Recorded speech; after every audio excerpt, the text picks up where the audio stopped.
Miga, pode deixar que eu te explico, certo? Eu fiz alguns resumos aqui, como você pode ver, e vou dar uma explicada pra você.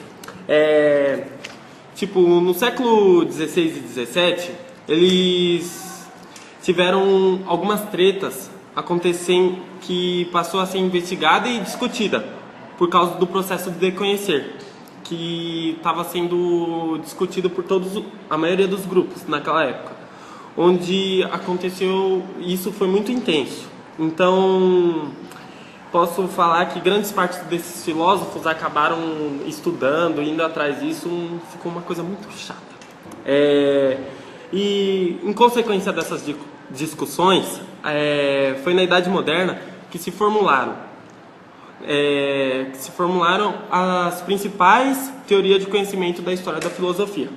E um dos principais vertentes dessa história foi o racionalista, que eles defendiam a tese do conhecimento obtido pela razão, e o empirista, que eles consideravam um erro desqualificar totalmente a experiência. E como pode se ver, eles são opostos um do outro.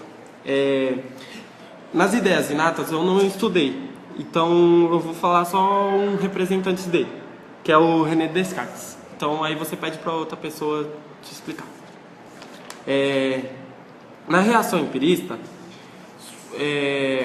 foi a tese da existência, onde provocou reação dos pensadores, que eles passaram a defender, eles eram só um grupo, e com essa reação deles, eles acabaram defendendo, cada um foi defender empirista e o outro foi defender o realista, onde foram para lugares opostos. E assim surgiu as empiristas modernas, doutrinas modernas empiristas.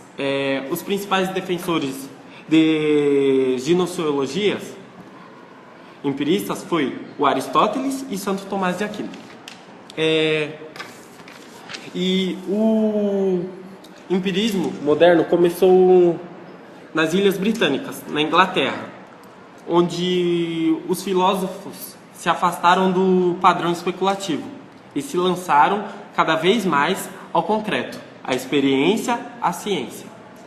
Então, com isso, grande parte da burguesia conquistava não apenas poder econômico, mas também poder político e ideológico, e impondo o fim do absolutismo. E tudo isso aconteceu na Revolução Gloriosa, na Inglaterra. Eu vou falar os representantes do empirismo, que eu acho que vai acabar caindo na prova. Francis Bacon, Thomas Hobbes, John Locke e David Hume. É isso. Tomara que você tenha entendido.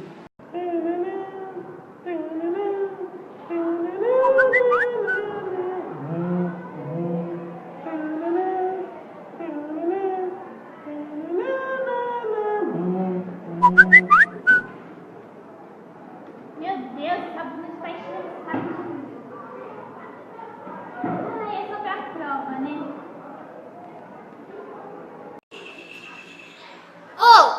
Você me acorda do meu sono, né? Só porque esse Fernando, nem falou quem eram os carinha lá importantes da filosofia.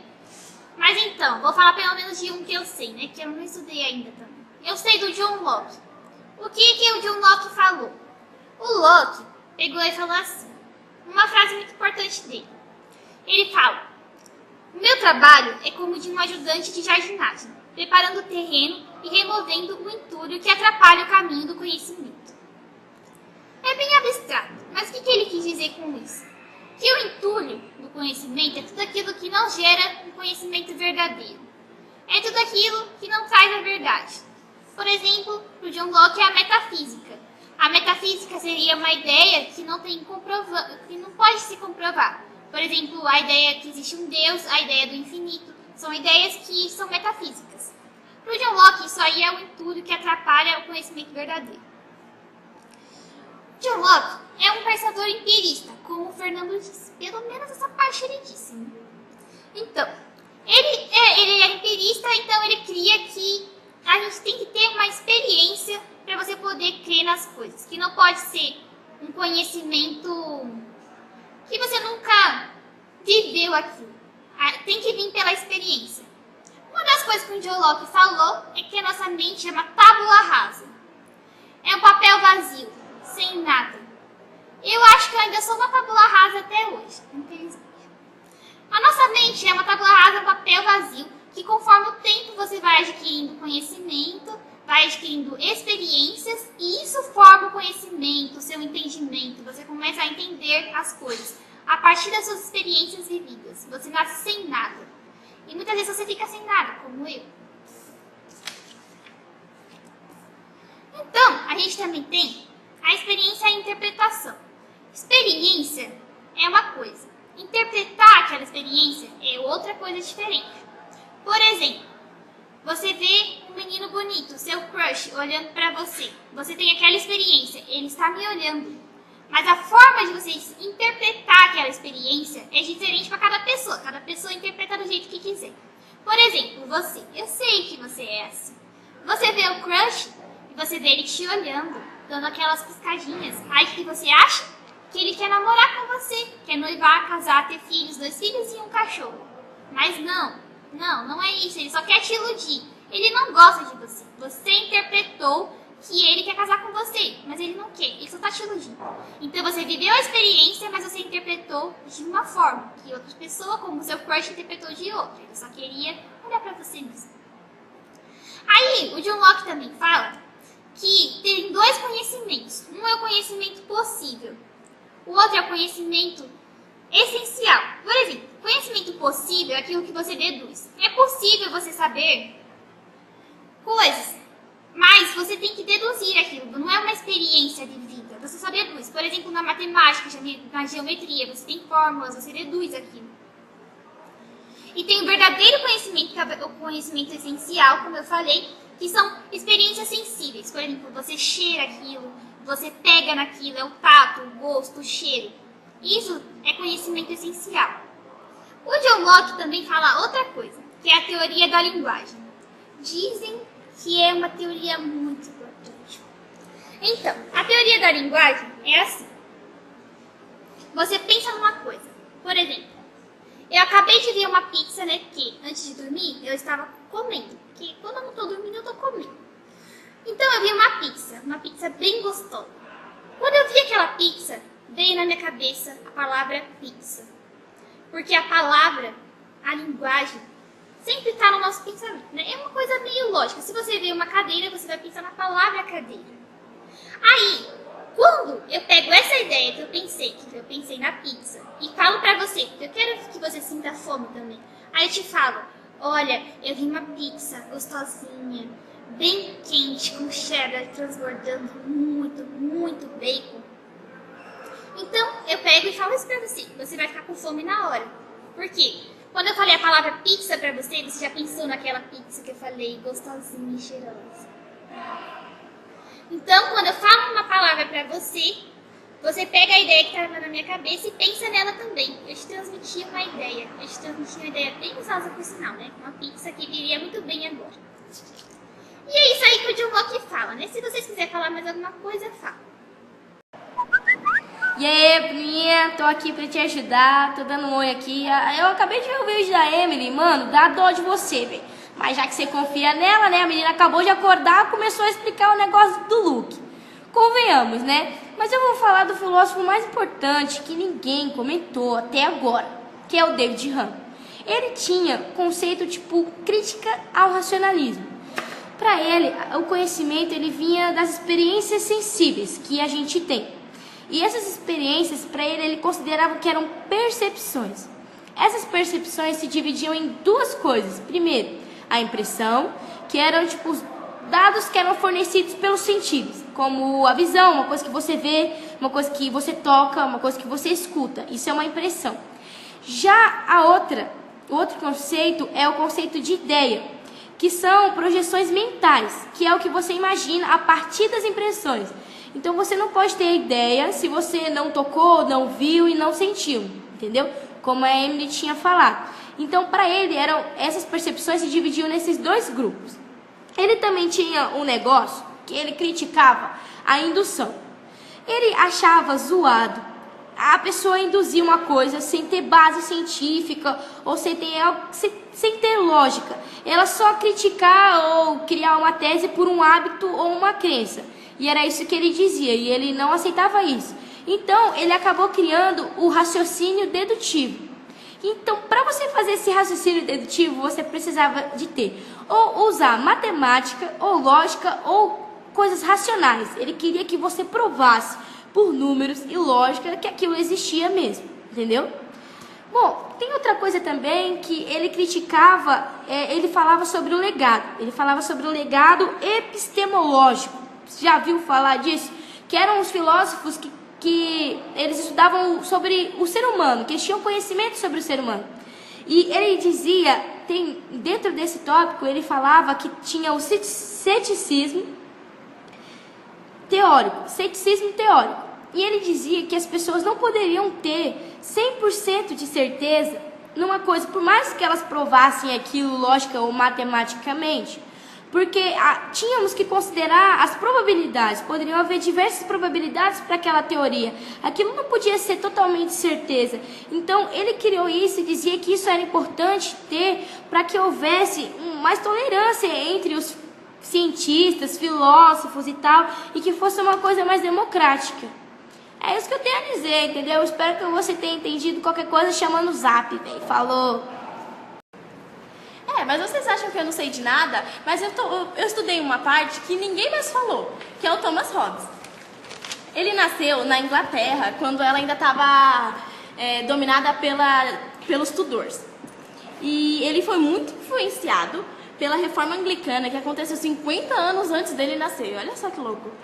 E a principal obra dele, assim, a que todo mundo fala, é a Leviatã, né?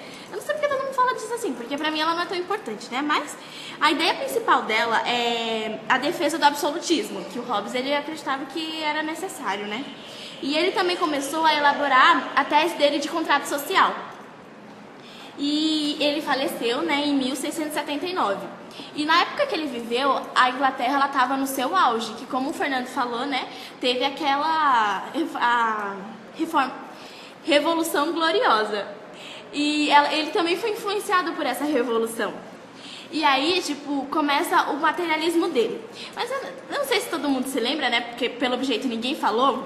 O materialismo, ele é aquela doutrina que coloca a alma, o corpo superior à alma ou à mente. Ou seja, o corpo é mais importante que a alma e a mente. E tem também o mecanicismo, que tipo, é a concepção de que os fenômenos se explicam por conjuntos de causas mecânicas. Ou seja, por movimentos e forças. É basicamente isso. Aí o materialismo do Hobbes, ele é um materialismo mecanicista. Porque o Hobbes, ele acredita que toda a realidade ela é explicada por dois elementos. Pelo corpo, que é o elemento material, que existe independente do pensamento. Ou seja, tipo assim, ele acredita que um corpo, por exemplo, isso daqui é um corpo. Ele não pensa, mas mesmo assim ele ainda existe, entendeu? É basicamente isso. Um corpo ele não precisa pensar para existir. E o movimento, que ele pode ser determinado matematicamente e geometricamente. Ou seja, basicamente, o Hobbes ele diz assim que tipo que a gente só consegue ver essa realidade por esses dois pontos, analisando esses dois pontos. E ele afirma também que a qualidade das coisas que a gente vê, elas são efeitos dos corpos e dos movimentos que eles têm. Por exemplo, isso daqui é prateado. Isso aqui só é prateado por causa das forças e movimentos que esse corpo faz. É basicamente isso. E aí a gente entra na ética do Hobbes. Ele defende muito, ele tem uma doutrina que tipo, é chamada de conservação da vida. E o que é isso? O Hobbes ele acredita que o que a gente chama de bem é uma coisa que a gente está querendo alcançar, é uma coisa que a gente busca. E mal é uma coisa que a gente está fugindo, uma coisa que a gente não quer para a nossa vida. Como assim? Por exemplo, o bem ele seria uma promoção. É uma coisa que você quer alcançar, você está no emprego, você quer um cargo maior. E o mal ele seria uma demissão, você não quer aquilo, porque você vai ficar sem emprego, você vai ficar na merda. E aí, ele começa, só que aí começou um questionamento. Já que o bem e o mal, eles são uma coisa assim que tipo varia de cada pessoa, quer dizer que é uma coisa muito relativa. Então, tem que ter alguém ali pra dizer realmente o que é o bem e o mal. E por isso o Thomas, ele coloca a ideia de que é necessário um poder absoluto. E aí a gente entra na política dele. Ele teve várias investigações e na investigação dele ele concluiu que o homem ele tem 3 características imutáveis, ou seja, os homens eles são todos maus porque eles são movidos pelo lucro, pela competição. Os homens são todos iguais porque nenhum deles triunfa sobre o outro e os homens possuem medo. Por quê? Porque como esses homens eles não triunfam um sobre o outro, o homem não sabe o que esperar do próximo. E isso gera na sociedade um instinto de concorrência, porque o homem ele está sempre tentando dominar o outro e tentando não ser dominado por outro. E aí o Hobbes vê essa necessidade de ter um poder absoluto. E aí é que surge aquela ideia de Estado. O Estado é criado pelo homem. O que seria mais ou menos isso? O homem ele firma um contrato social com o Estado e para um terceiro, que no caso seria esse Estado. E aí ele dá para esse Estado a liberdade dele em troca de segurança. Esse Estado ele vai proteger ele. E por isso que é tão importante essa parte pro Hobbes, porque é uma parte que tipo ele sempre deixa muito claro em todas as obras dele que ele é muito a favor do poder absoluto. E é isso, né, gente? Porque, tipo, vocês acham que eu não sei nada, mas olha só, eu sei bastante, né? Só que amanhã, antes da aula, a gente tem que revisar tudo, porque senão eu vou esquecer. Então agora está quase na hora da prova e nós temos que estudar, verdade. Então, vou propor um jogo que é muito legal, que a gente joga fazendo várias outras coisas, né? A gente faz ele adivinhando várias coisas aleatórias. Só que eu acho que agora vai ficar bem legal se a gente estudar os filósofos. Vai ficar, não é verdade? Vai ter uma prova muito melhor. Bom, eu tô aqui com os papéis e tal, e o jogo vai funcionar assim. A pessoa ela vai estar com um post-it na cabeça com um nome. E aí, ela não sabe quem é, e ela vai tentar adivinhar. Então, ela vai fazer perguntas pra tentar adivinhar quem é o nome que tá aqui perto dela, em cima dela, na cabeça dela. Então, vamos começar o jogo, tá? Eu vou pôr o post-it aqui, você vai pôr em mim, seguro. Vamos começar. E se a gente ignorar ele, você pode começar? Posso. Vai. Eles são filósofos? Sim. Eu fui importante no meu tempo? Sim. Tá. Eu criei ideias para ajudar a sociedade? Não. Não, foi pra... Ele ajudou a sociedade pelo conhecimento, sim. Conhecimento humano, sim. Vai. Meu nome é igual do Brasil. O quê? Fala mais alto, né? Meu nome é igual do Brasil. Tá, Sim.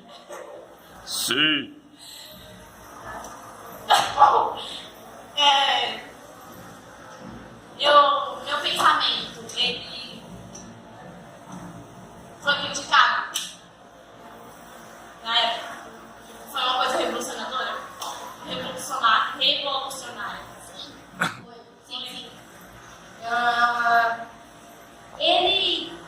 Meu filósofo, ele foi influenciado por alguma época, assim? Foi. Muito. Meu filósofo gostava de matemática? Sim. Tá.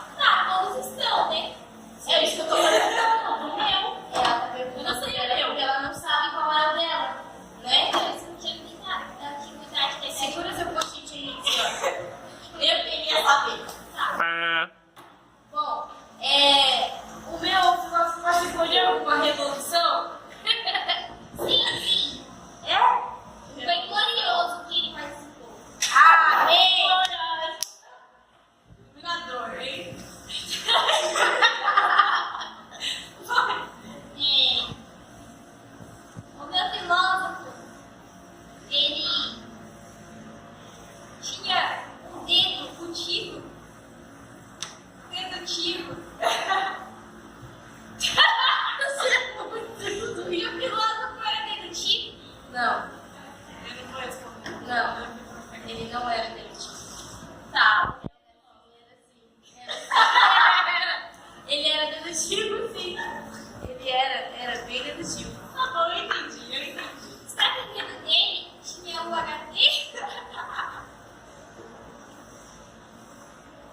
O meu filósofo, ele não doutor. Pode falar. Ele achava conhecimento importante? Sim. Ah, beleza. Já sei qual é. O meu filósofo, ele criou alguma coisa assim, sei lá, materialista, algum conceito assim? Sim. Ah, Bem robótico. bem muito legal. Beleza, vai.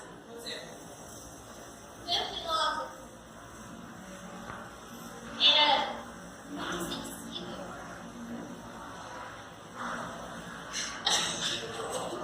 Não.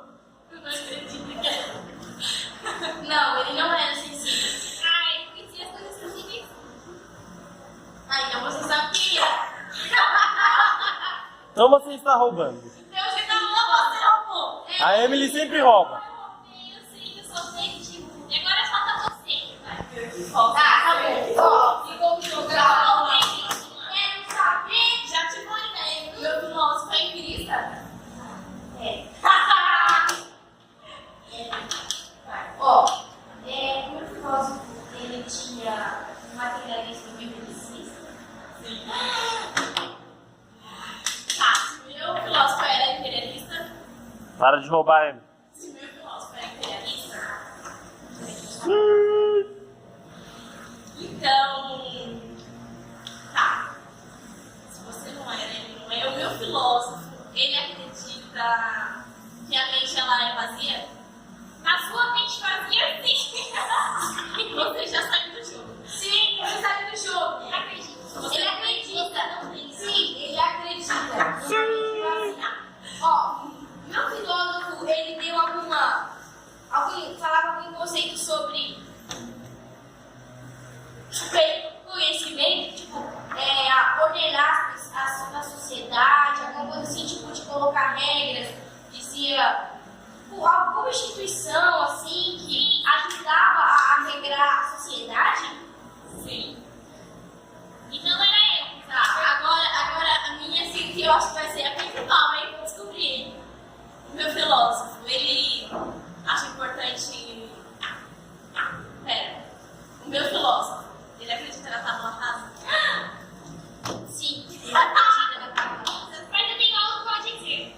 Você é uma tábua totalmente rasa. Pode perguntar aqui, não. É. Eu sou. Nossa. É. A Bruna perdeu. Eu adivinhei que mas ela ficou por último, então ela perdeu. Sim, Ah, roubou. Isso, a Emily que roubou. E de qualquer jeito, eu acertei que não era, então eu não perdi. É isso mesmo. Ah, e essa foi a revisão da prova. Eu também. Eu só tenho uma coisa a dizer. Ninguém vai ganhar ou perder. Ninguém vai ganhar, vai todo mundo perder. Valeu, galerinha! Falou, pessoal.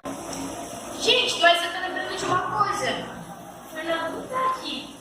Ele tá Ele ganhando tá a só prova. pra revisão uma pena. Ou então ele tá no jogo do Cura. Não sei, ele pode ter ficado assistindo até tarde. E aí perdeu a hora, né? Mas uma pena, porque essa prova vai ser bem difícil. Vai prova do Rafael dele. É verdade. Mas então é isso, né? Vamos se preparar. Tem que se arrumar a carteira, tá? Caramba, gente, vocês estudaram pra prova do feminismo, me atrasei da prova. É só ficar tudo bem.